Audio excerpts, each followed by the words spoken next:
താനും ജീവനൊടുക്കുമെന്ന് വെഞ്ഞാറമൂട് കൂട്ടക്കൊലക്കേസ് പ്രതി അഫാൻ. കടം കയറിയതോടെ ഇനി ജീവിക്കേണ്ടെന്ന് കുടുംബം തീരുമാനിച്ചിരുന്നുവെന്ന് അഫാൻ പൂജപ്പുര സെൻട്രൽ ജയിൽ ഉദ്യോഗസ്ഥരോട് പറഞ്ഞു.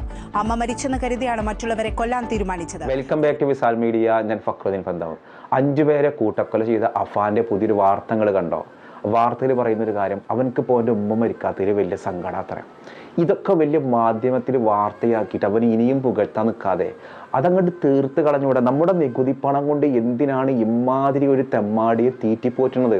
ഇപ്പോൾ 8 ദിവസം കഴിഞ്ഞിട്ട് ഇവനെ ജയിലിലേക്ക് മാറ്റിയേക്കാണ്, പൂജപ്പുര സെൻട്രൽ ജയിലിലേക്ക്. ഒരു ആരോഗ്യ പ്രശ്നങ്ങൾ അവനക്കില്ല, അവനക്ക് മാനസിക പ്രശ്നങ്ങളൊന്നും ഇല്ലാതെ മെഡിക്കൽ സംഘവും പരിശോധിച്ചിട്ട് കണ്ടെത്തിയിട്ടുണ്ട്. ഇവനിപ്പോൾ പറയുന്നൊരു ഡയലോഗ്, ഇവൻ അവിടെ ജയിലിലെത്തി, പൂജപ്പുര സെൻട്രൽ ജയിലിലെത്തിയിട്ട് ഇവൻ അവിടുത്തെ ജയിലധികൃതരോട് പറഞ്ഞൊരു കാര്യം, അവനക്ക് ഏറ്റവും ഇഷ്ടം ഓൻ്റെ അനിയനെ, ഓൻ്റെ ഉമ്മാനെ, ഓൻ്റെ കാമുകി ഫർസാനയുമാണ്. ഓൻ ആദ്യത്തെ ദിവസം ഒരു 2000 രൂപ ചൊല്ലിയിട്ട് ഉമ്മാനോട് വഴക്കിട്ട് ഉമ്മാൻ അങ്ങോട്ട് തീർത്തു. ഉമ്മ മരിച്ചു എന്ന് കരുതിയിട്ടാണത്രേ ഇവൻ ബാക്കിയുള്ള ആളുകൾ കൊന്നു കളഞ്ഞത്. അപ്പോൾ ഇവൻ്റെ കുടുംബത്തിന് ചീത്ത പറയുന്ന, ഉപദേശിക്കുന്ന ആളുകളാണ് ആ വല്യമ്മ, അതോടൊപ്പം തന്നെ മൂത്താപ്പൻ്റെ ഭാര്യ, ഇവരെയൊക്കെ കൊന്നു കളഞ്ഞു. അങ്ങനെ ഉമ്മ മരണപ്പെട്ടു, ഷൈമി മരണപ്പെട്ടു എന്ന് ഉറപ്പിച്ചിട്ടാണ് ബാക്കിയുള്ളവരൊക്കെ ക്രൂരമായിട്ട് കൊന്നു കളഞ്ഞത്. 2 ദിവസം മുൻപാണ് ഇവൻ ഉമ്മ മരിച്ചിട്ടില്ല എന്നുള്ള കാര്യം പറഞ്ഞത്. ഇപ്പോൾ ഇവൻ്റെ സങ്കടം ഉമ്മ മരിക്കാത്തതിലാണ്. ഇവൻ്റെ ഒക്കെ ഈ കഥകൾ അച്ചടിച്ച് വിടുന്നതിനേക്കാൾ നല്ലത് ഇപ്പോൾ ഇവൻ പറയാണ്, എനിക്കിനി തൂങ്ങി മരിക്കണം എന്നുള്ളത്, അതായത് എനിക്ക് സ്വയം ജീവൻ കൊടുക്കണം, എനിക്ക് ജീവിക്കണം എന്നില്ലാതെ എങ്ങനെയെങ്കിലും സൗകര്യങ്ങൾ ചെയ്തു കൊടുക്കുക. നമ്മൾ ഓരോ മനുഷ്യനും എന്താ പറയുക, നമ്മുടെയൊക്കെ വിയർപ്പ് കൊണ്ട് ഉണ്ടാക്കുന്ന നികുതി പണം കൊണ്ട് ഇതുപോലെ ഒരു തെമ്മാടിയെ തീറ്റിപ്പോറ്റണമെന്നുള്ളൊരു പുനരാലോചന വേണം.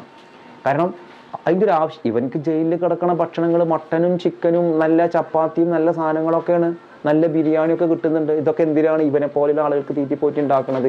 ഈ കുടുംബം നശിപ്പിച്ചത് ഞാൻ പറയും ആ ഉമ്മയും മകനുമാണ്. ധാരാളിത്തവും ആർഭാടവും കാരണമാണ് ആ കുടുംബം അങ്ങനെ ആയത്. ഇവനെക്കുറിച്ച് ഒരുപാട് അന്വേഷിച്ചു. കൃത്യമായിട്ട് പോലീസിന് ശരിക്കൊരു കാരണം കിട്ടിയിട്ടില്ല. ഇനി ഇവൻ പറഞ്ഞൊരു കാരണം പോലീസ് സ്ഥിരീകരിച്ചിരിക്കുകയാണ്, കടബാധ്യതയാണെന്നുള്ളത്. ഇവനക്ക് എന്തെങ്കിലും സംഘടനാ ബന്ധമുണ്ടോ, അല്ലെങ്കിൽ മറ്റെന്തെങ്കിലും ഗ്രൂപ്പിൽ പെട്ടിട്ടുണ്ടോ, അല്ലെങ്കിൽ ഇവൻ മയക്കുമരുന്ന് അഡിക്റ്റ് ആണോ, രാസലഹരി ഉപയോഗിക്കുന്നത്, ഇതൊക്കെ പോലീസ് അന്വേഷിച്ചു. ഇതിലൊക്കെ ആൾ വളരെ സൂപ്പറാണ്, ഇതിലൊന്നും പെട്ടിട്ടില്ല. പിന്നെ ഇവൻ്റെ പ്രശ്നം തന്നെ 2022 ഇവൻ്റെ വാപ്പാൻ്റെ ബിസിനസ് തകർന്നു. 2020 തകർന്നപ്പോൾ ആ വാപ്പാക്ക് നല്ലൊരു കാശ് ഇങ്ങോട്ട് നാട്ടിലേക്ക് അയക്കാൻ പറ്റാതായി. പക്ഷേ ഈ ഉമ്മയും മകനും ജീവിച്ചത് അതുവരെ എങ്ങനെ ജീവിച്ചോ അതിസമ്പന്നതയിലാണ്. ഇവരതിന് വേണ്ടിയിട്ട് ഇങ്ങനെ പലിശക്ക് പണമെടുക്കാൻ തുടങ്ങി. ഇവൻ പറഞ്ഞ ദിവസവും 10,000 രൂപ പലിശ മാത്രം അടക്കേണ്ടി വരുന്നതാണ്. ഇവരുടെ ചില കുടുംബക്കാരുണ്ടല്ലോ, ഞാൻ പറയുമ്പോൾ ഒന്നും വിചാരിക്കരുത്, ഇവർക്ക് തന്നെ പലിശക്ക് പണം കൊടുത്തിട്ട് വലിയൊരളവിലെ തുക പലിശ തിരിച്ചു വാങ്ങിയിരുന്ന ആളുകളാണ്. എന്ത് മനുഷ്യരാ അവരൊക്കെ? ഇവർ 12ഓളം വ്യക്തികളിൽ നിന്ന് കടം വാങ്ങലുണ്ട്, ധനകാര്യ സ്ഥാപനങ്ങളിൽ നിന്ന് കടം വാങ്ങലുണ്ട്. ഇതൊക്കെ പോലീസ് സ്ഥിരീകരിച്ച് തെളിവടക്കം കണ്ടെത്തിയിട്ടുണ്ട്. ആ ഉപ്പാൻ്റെ വിചാരം നാട്ടിൽ 12 ലക്ഷം രൂപ കടമുള്ളൂ, അയാൾക്ക് ഗൾഫിൽ 15 ലക്ഷം രൂപ മാത്രമേ കടമുള്ളൂ എന്നാണ്. അങ്ങനെ തന്നെയാണ് അയാൾ വിചാരിച്ചത്, അയാൾ അങ്ങനെയാണ് പോലീസിന് മൊഴി കൊടുത്തത്. പക്ഷേ ഇവൻ പറഞ്ഞു, അല്ല, ഞങ്ങൾക്ക് 65 ലക്ഷം രൂപയുടെ കടമുണ്ട്. ഈ 65 ലക്ഷം രൂപയുടെ കടം ഈ ഉമ്മയും മോനും വരുത്തി തീർത്തതാണ്. ഒരു പാവം പ്രവാസി ഗൾഫിൽ പോയിട്ട് അധ്വാനിക്കുമ്പോൾ എങ്ങനെയാകരുത് ഒരു കുടുംബത്തിലെ ഉമ്മയും മകനും, ഭാര്യയും മകനും എന്നുള്ളതിൻ്റെ ഉദാഹരണമാണ് തിരുവനന്തപുരം വെഞ്ഞാറമൂടുള്ള ഈ അഫാനും കുടുംബവും. ആ ഉമ്മ ഭർത്താവിനും ജോലി ഇങ്ങനെയാണെങ്കിൽ അതിനനുസരിച്ച് ചെലവ് സെറ്റ് ചെയ്യല്ലേ ചെയ്തത്. മുമ്പ് എങ്ങനെ ജീവിച്ചോ അതിനു വേണ്ടി ആരോടെ നിന്ന് കിട്ടാവുന്ന പണങ്ങൾ വാങ്ങുക, കുറി നടത്തുക, എന്നിട്ട് കുറി പൊളിയുക. പലിശ എന്ന് പറയുന്നൊരു സാധനം പടച്ച റബ്ബ് ഹറാമാക്കിയത് എന്തിൻ്റെ പേരിലാണുള്ളത് ഇപ്പോഴാണ് ശരിക്കും ബോധ്യപ്പെടേണ്ടത്. ഓരോ മനുഷ്യർക്കും പലിശയാണ് അയാൾ ഗൾഫിലെ ബിസിനസ്സും തകർത്തത്, ഈ കുടുംബവും തകർത്തത്. പലിശ ഒരു വീട്ടിലേക്ക് എത്തിക്കഴിഞ്ഞാൽ തീർന്നു കഥ. അപ്പോൾ ഈ ഒരു കുടുംബം ഇങ്ങനെ ധാരാളിത്തം ചെലവഴിച്ചത് കൊണ്ട് അങ്ങനെ ഈ ഉമ്മയും ഒരു പ്രതിയാണ്. ഈ ഉമ്മാനെ ശരിക്കും ഉമ്മ ഇപ്പോൾ ജീവന് വേണ്ടി മല്ലിടുകയാണ്, ഹോസ്പിറ്റലിലാണ്, അതൊക്കെ ശരി തന്നെയാണ്. നമ്മളെല്ലാവർക്കും ആ മകൻ്റെ കൈകൊണ്ട് വെട്ടേറ്റ് മരണപ്പെടാതെ രക്ഷപ്പെടാൻ കഴിഞ്ഞത് ഇതാണ് സത്യമെന്ന് ലോകത്തിന് പറഞ്ഞു കൊടുക്കാൻ വേണ്ടിയിട്ടാണ്. എനിക്ക് ആ ഉമ്മയോട് യാതൊരു എന്താ പറയുക ഒരു സിമ്പതി തോന്നുന്നില്ല. കാരണം ഈ മകനെ ഇങ്ങനെ ലാളിച്ച് വഷളാക്കി ഈ രീതിയിൽ എത്തിക്കുന്നതിൽ നല്ലൊരു പങ്ക് ആ ഉമ്മാക്കുണ്ട്. എത്രയോ പ്രവാസികളുണ്ട് നമ്മുടെ നാട്ടിൽ ഇങ്ങനെ ഗൾഫിൽ ബുദ്ധിമുട്ടി കഴിയുക. ആ ബുദ്ധിമുട്ടി കഴിഞ്ഞ് വീട്ടുകാർ അതിനനുസരിച്ച് ധാരാളത്തിന് ചിലവഴിക്കുന്ന ആളുകൾ. ഇപ്പോൾ ഇവൻ്റെ ഒരു ആഗ്രഹം, ഇവനക്ക് ജീവൻ പോകണം, ഇനി ജീവൻ ഒതുക്കണം എന്നുള്ള, അതിനി സൗകര്യം ചെയ്തു കൊടുക്കേണ്ടത് നമ്മുടെ സർക്കാരാണ്. എന്നാൽ ഇങ്ങനെയൊക്കെ ഈ റമദാൻ മാസത്തിലാണെങ്കിലും ഇവനക്ക് ചെയ്തതിൽ കുറ്റബോധം തോന്നിയിട്ട് നന്നാവണം എന്ന് ആഗ്രഹം തോന്നുകയാണെങ്കിൽ ഓക്കെ, 100 പേരെ കൊന്ന ഒരാളും നന്നായ കഥയാണ് നമ്മൾ പഠിച്ചൊരു കഥ. അവർക്ക് നന്നാവണം എന്ന് ആഗ്രഹം തോന്നിയ കഥ. ഇവനൊക്കെ നേരെ തിരിച്ചാണ്. അതുകൊണ്ടാണ് പറഞ്ഞത്, ഇത്തരം ആളുകൾക്ക് ദയയുടെ ഒരു ദാക്ഷിണ്യം കൊടുക്കരുത്. ഇവരൊക്കെ നമ്മൾ ചെന്താമരയെ പോലെ ഇവനെ പോലെയുള്ള ആളുകളെയൊക്കെ തീറ്റിപ്പോറ്റാനാണോ നമ്മൾ നികുതി പണം കൊടുക്കേണ്ടത്? എനിക്ക് തോന്നുന്നില്ല. വേറെ എന്തൊക്കെ സംവിധാനങ്ങളുണ്ട് നമ്മുടെ നാട്ടിൽ, എന്നിട്ട് മരിക്കണമെങ്കിൽ മരിക്കട്ടെ, അത്രയും ലാഭം. തന്നെപ്പോലെയുള്ള ആളുകൾ ഈ ഭൂമിയിൽ ജീവിച്ചിരിക്കലാണ് വലിയൊരു ഭാരം. ഇവരെക്കുറിച്ചുള്ള ഇപ്പോൾ ഈ വാർത്തകൾ, കണ്ണീർ വാർത്തകൾ ഇനി വരും ഓരോ ചാനലിലും. ഇവരെങ്ങനെ പരമാവധി വെള്ളപൂശി നമുക്ക് അവനോടുള്ള ഒരു വിരോധം ഉണ്ടല്ലോ മനസ്സിൽ, ഒരു വല്ലാത്തൊരു വെറുപ്പ്. ആ വെറുപ്പൊക്കെ ഇല്ലാതെ അയ്യോ പാവട്ട, ഇങ്ങനെയൊക്കെ പലിശ കൊടുക്കേണ്ടി വന്നത് കൊണ്ടല്ല അവൻ ഇങ്ങനെ ചെയ്തത്, അല്ലെങ്കിൽ ഇത്രയും കടം മേടിക്കേണ്ടി വന്നത് കൊണ്ടല്ല അവൻ ഇങ്ങനെ ചെയ്തത്, എല്ലാവരും കൂടി മരിക്കാനുണ്ടായിരുന്നതല്ലേ, മരിക്കാൻ ഉമ്മ സമ്മതിക്കാത്തതിനല്ലേ. ഇവൻ പക്ക ക്രിമിനൽ. സ്വന്തം ഉമ്മനെ തലക്കടിച്ചാൽ പിന്നെ എന്ത് കുറ്റബോധമാണ്? പിന്നെ ഇവൻ ഇത്രയും തൻ്റെ ഫർസാനയെ സ്നേഹിച്ചിട്ടുണ്ടെങ്കിൽ, കുഞ്ഞനിയനെ സ്നേഹിച്ചിട്ടുണ്ടെങ്കിൽ അവൻ ഇങ്ങനെയാണോ ചെയ്യുക? അല്ലെങ്കിൽ ഇവനോട് ആരെയും കട മുഴുവനും ഏൽക്കാൻ പറഞ്ഞത്? വാപ്പ പറഞ്ഞു ഇല്ല. അപ്പോൾ ഈ ഉമ്മയും മകൻ്റെയും ആഡംബര ജീവിതം, ഈ ആഡംബര ജീവിതമാണ് ഇതിങ്ങനെ തകർത്ത് കുത്തുവാള എടുത്തൊരു കുടുംബമാക്കി മാറ്റിയത്. ഞാതുമില്ല അത്തരം സ്വഭാവങ്ങൾ നമ്മുടെ കുടുംബത്തിൽ ഉണ്ടെങ്കിൽ തീർക്കുക. എനിക്കറിയാവുന്നൊരു പ്രവാസിയുണ്ട്, 2 പ്രവാസികൾ, 2 സുഹൃത്തുക്കളായ പ്രവാസികൾ. ഇവർ ഗൾഫിൽ കണ്ടതിന് ശേഷമാണ്, ജോലിക്കൊരു കമ്പനിയിൽ എത്തിയതിന് ശേഷമാണ് ഇവർ സുഹൃത്തുക്കളായത്.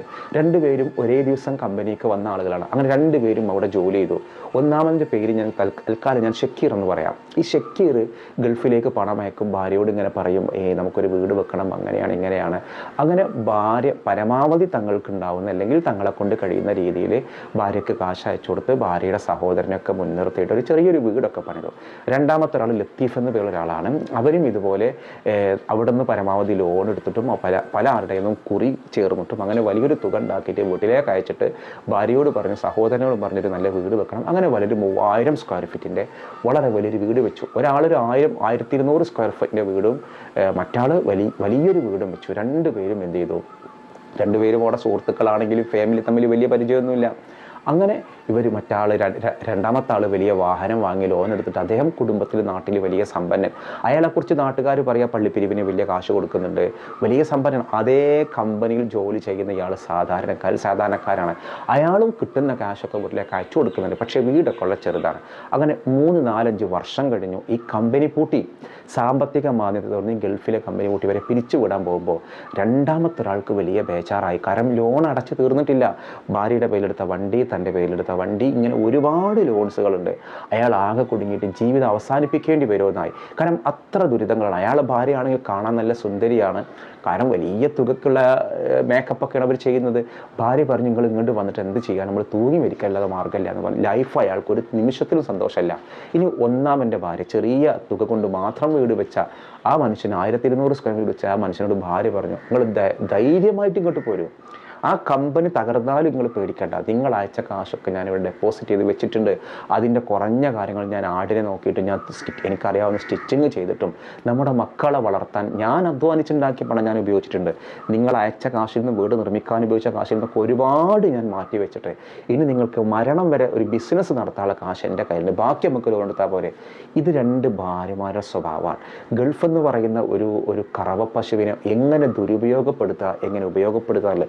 ഈ സംഭവം ഉണ്ടല്ലോ, വീട്ടിലുള്ള ഭാര്യമാർ നന്നായാൽ ഒരു പ്രവാസി നന്നാവും. അപ്പോൾ ആ പ്രവാസി എന്നിവരുടെ ഉപ്പ അബ്ദുൾ റഹീമിൻ്റെ അവസ്ഥ വെച്ചൊക്കെ ഞാൻ പറഞ്ഞ രണ്ടാമത്തെ ആളുടെ അവസ്ഥ പോലെയല്ലേ. പരമാവധി കാശ് ഒരു കാലത്ത് ഗൾഫിൽ നാട്ടിലേക്ക് അയച്ചു കൊടുത്തു. കടം കയറി അയാൾക്ക് കോവിഡ് കാലത്ത് ബിസിനസ് തകർന്നപ്പോൾ അതിനനുസരിച്ച് ലൈഫ് സെറ്റ് ചെയ്യാൻ പറ്റണില്ല.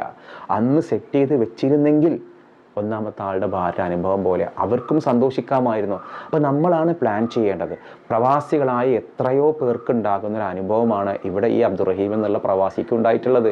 പല പ്രവാസികൾക്കും ഈ അനുഭവം പറയേണ്ടാവും. നമ്മുടെ വീഡിയോ കാണുന്ന ഒരുപാട് പ്രവാസികളുണ്ടെങ്കിൽ പറയട്ടെ, അവരധ്വാനിച്ചുണ്ടാക്കുന്ന കാശ് നാട്ടിലേക്ക് അയച്ചിട്ട് അവസാനം ഗതി കെട്ടിട്ട് ജോലിയൊക്കെ നഷ്ടപ്പെട്ട് വരുമ്പോൾ നിങ്ങൾ എന്തിനാണ് കൊണ്ടുപോകുന്നത്, ആരെ കണ്ടിട്ടാണ് കൊണ്ടുവരുന്നത്, എന്താണ് ഇവിടെ ഉള്ളത്, എന്ത് ജോലി എനിക്ക് കിട്ടുക, ഈ ചോദ്യങ്ങളൊക്കെ നിങ്ങൾ ഇങ്ങോട്ട് പോരും, പേടിക്കണ്ട എന്ന് പറഞ്ഞ് കുറച്ചൊക്കെ സേവ് ചെയ്ത് വെക്കുന്ന ഒരു സേവിങ്സ് മെൻറ്റാലിറ്റി ഉള്ളൊരു ഭാര്യ നിങ്ങൾക്കുണ്ടോ, ഒരു മക്കൾ നിങ്ങൾക്കുണ്ടോ, നിങ്ങളുടെ വരുമാനം അനുസരിച്ച് ജീവിക്കുന്ന മക്കളുണ്ടോ, എങ്കിൽ അൽഹംദുലില്ലാഹ് ഈ ഭൂമി തന്നെ സ്വർഗത്തിലാവും.